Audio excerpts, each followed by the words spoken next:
What's up, y'all? Today we're going to build this dust cover for the miter saw station, and this is going to be the fourth video for the miter saw station.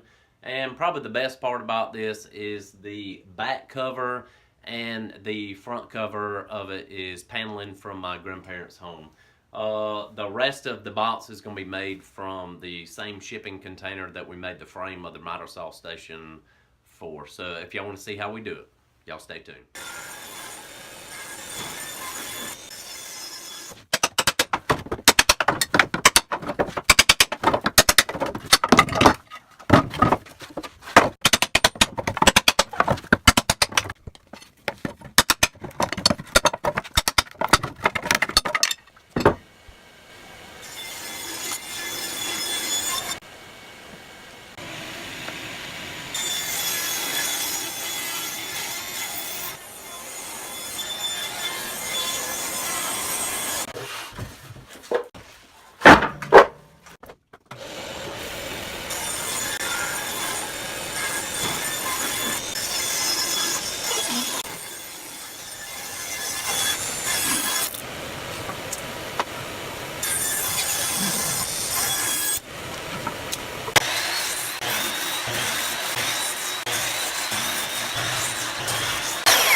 done with the dust cover, and the only problem I can see us having is if we have to do a compound miter cut.